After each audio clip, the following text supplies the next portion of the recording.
My mother, Lovey, spent a significant portion of my money on my sister Jessica's wedding, but I intervened by freezing the account. I find myself in a challenging situation where both my mom and sister have been exploiting me for an extended period, and it has now reached a breaking point. Despite my desire to put a stop to their actions, I am hesitant because cutting them off completely might make life difficult for them. Tired of constantly yielding to their demands, I am Elizabeth Lale and my age is 38 years and married individual with two lovely kids, my daughter Emily and son Ethan, residing in Ohio for 6 years since my marriage. Originally from Houston, my childhood was marked by the divorce of my parents when I was 5. My dad left when I was 10, citing doubts about my sister's paternity as the reason for the split. My parents' divorce left me facing a tough childhood.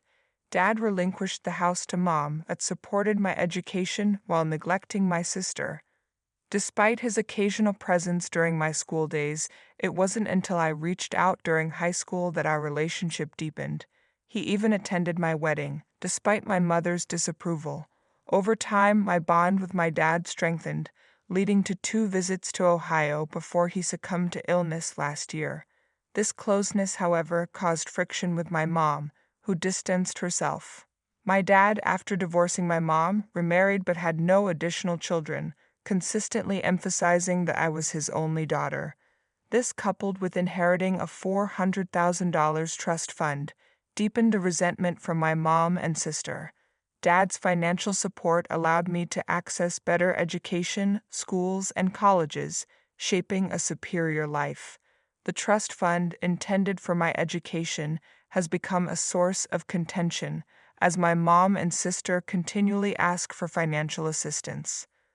While growing up, I wasn't mistreated but felt isolated from their close relationship.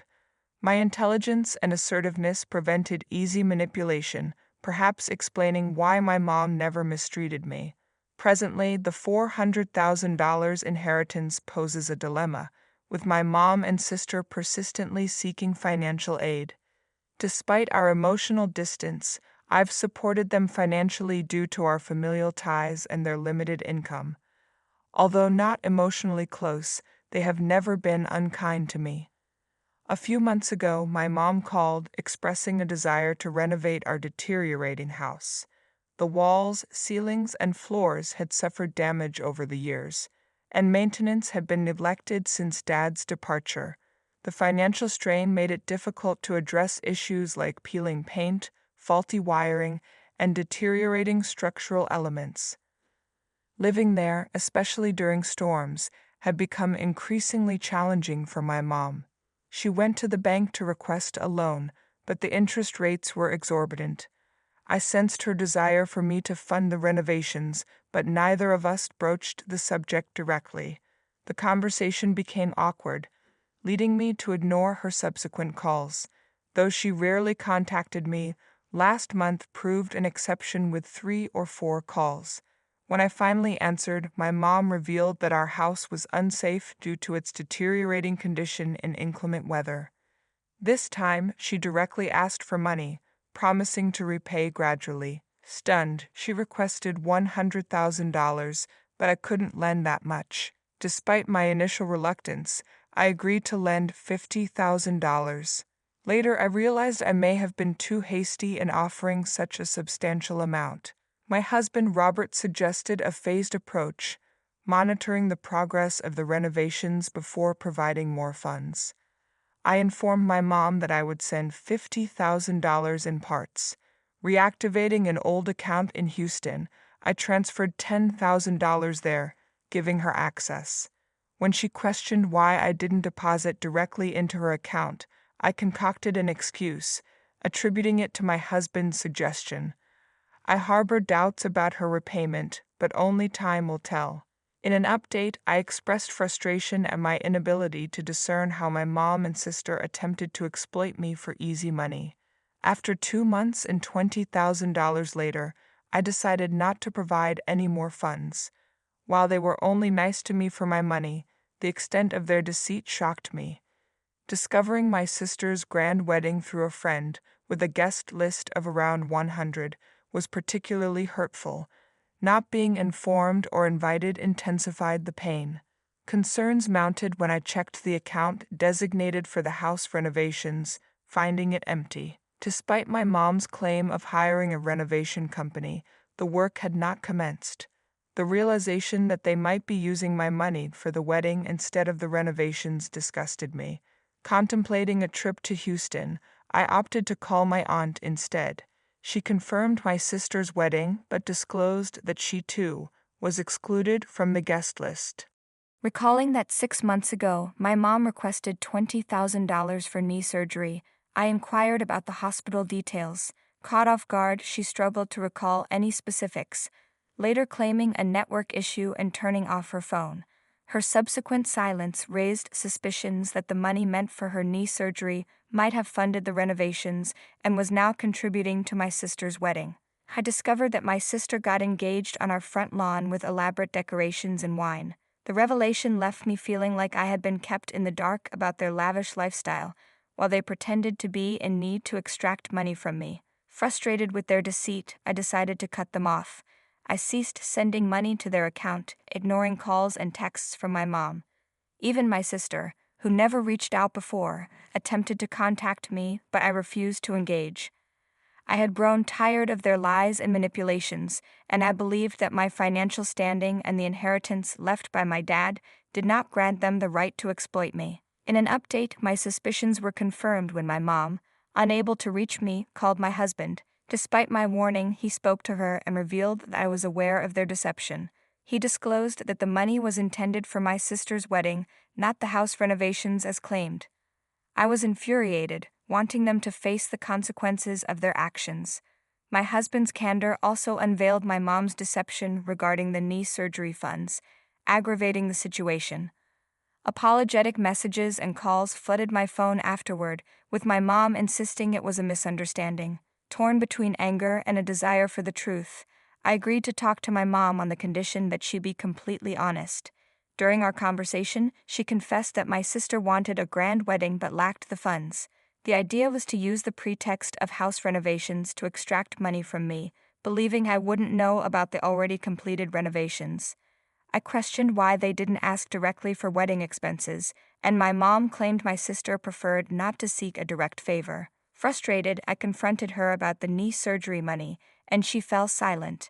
I pressed on, revealing that I knew the extent of their deception. Learning the truth left me devastated, recalling the betrayal I felt when my dad passed away. 2 days later, I received a voicemail from my mom requesting the remaining money to continue planning the wedding. The request disgusted me to the core, and I considered screaming at her. Their selfishness became apparent as they didn't even extend an invitation to the wedding. Frustrated and disillusioned, I decided to block both of them. I also warned my husband against any further communication with them, emphasizing the consequences of disobedience. The severity of the situation was reflected in my determination to keep my distance, maintaining contact only with my aunt, who revealed that the wedding was scheduled for next month. I refrained from informing my mom about the money, fully aware that both she and my sister were facing increasing struggles to orchestrate the grand wedding they desired. In the third update, persistent calls and voicemails requesting money continued until the wedding day. Despite the emotional pressure, I held my ground and didn't give in. On the wedding day itself, my mom's last voicemail disowned me, causing immense pain. I couldn't hold back the tears, shedding them in front of my husband. Some might label me as mean for disrupting my sister's wedding, and my mom accused me of arrogance and selfishness. However, she failed to acknowledge the consequences of her prolonged deception. A friend, whose husband was the wedding planner, called on the wedding day to disclose that the event might be canceled due to non-payment. I learned that they had paid $20,000 so far, which seemed sufficient for a decent wedding. However, my sister had extravagant plans, ordering fancy decorations and food, with the venue alone costing $20,000. When asked if I was attending, I declined, citing other plans. My friend understood the strained relationship I had with my mom and sister. For a moment, I felt a pang of guilt for potentially ruining my sister's big day.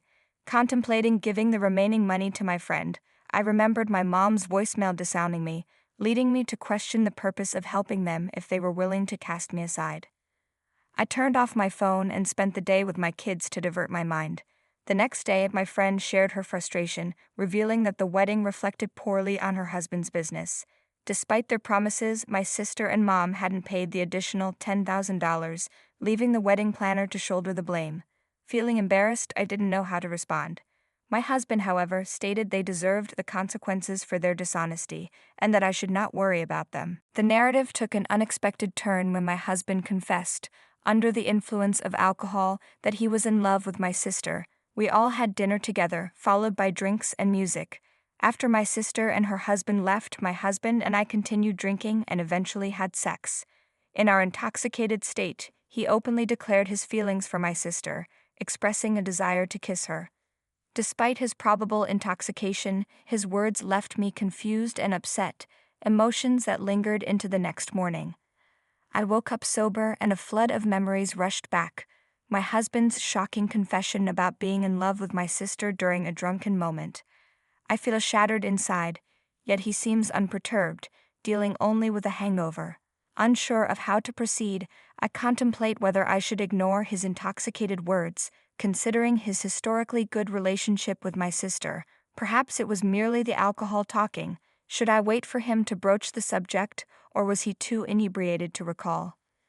The situation becomes more complicated as I reflect on the intimacy we shared that night. It felt different, more passionate and loving, with him repeatedly expressing affection and admiration. This revelation coincides with my sister recently losing weight and looking stunning in a form-fitting dress, which seemingly brought her immense happiness. The details may be significant, and I'm uncertain why I mention them. Conflicted about how to approach this situation, I plan to discuss it with my husband when he's no longer hungover and can think clearly. I grapple with the notion that a drunk mind speaks sober thoughts, but I also acknowledge that alcohol can cloud judgment. Even if he denies his words, I wonder if I can truly move past this revelation. The idea of my husband and sister being together again makes me uncomfortable, potentially jeopardizing our marriage. Considering the possibility that he was expressing temporary attraction rather than genuine love, I seek advice from those who have experienced similar situations. Suggestions include engaging in open communication with my husband, exploring couples counseling, and seeking individual therapy to navigate this challenging situation. The consensus is that honest dialogue is crucial for understanding his feelings and determining the path forward. Some share personal experiences, cautioning against dismissing such confessions and emphasizing the importance of addressing the issue head-on. The consensus leans towards confronting my husband directly and gauging his reaction. Despite the ambiguity surrounding alcohol-induced revelations, many emphasize the need for clear communication and resolution. In an update, I express the difficulty of broaching the subject with my husband, who is acting as if nothing happened. The community encourages me to address the issue directly, considering the sincerity of his words during the intoxicated confession. Despite the emotional turmoil, I'm determined to have an honest conversation with him to gain clarity and make informed decisions about our future. Hello, it's been 3 days since my last update, and I've been grappling with conflicting emotions. On Sunday, I decided to talk to my husband about what happened. To my surprise, he claimed not to remember much from that night, especially after my sister and her husband left, and we continued drinking. When I shared his intoxicated confession, he didn't appear shocked. Rather, he insisted on having no recollection of saying anything. I pressed him on whether he had harbored these feelings before we started drinking, and he admitted to always having a fondness for my sister because of her kindness and warmth. He acknowledged finding her particularly beautiful that night, attributing it to her recent weight loss and increased confidence. According to him, it's normal for people to be curious about the opposite sex. When I questioned him about choosing between us, he was taken aback, asserting his love for me as his wife and the mother of his children. Frustrated, he expressed discomfort with hypothetical scenarios that could lead to unnecessary fights. Later that evening, he reassured me of his love and asked me not to overthink what he said in his intoxicated state. Despite his reassurances, I remain uncertain about everything. I am grateful for your advice and am considering seeking therapy on my own. The thought of his desire to stay connected with my sister influencing his decision to stay with me bothers me deeply. Imagining him being intimate with her while using me as a substitute for his feelings for her is an unbearable thought. These thoughts could persist and hinder my ability to feel connected during intimate moments with him. Given the close relationship between my sister and me, coupled with our proximity, I find myself obsessing over every interaction and mention of her. I wonder if he settled for being close to her by being with me.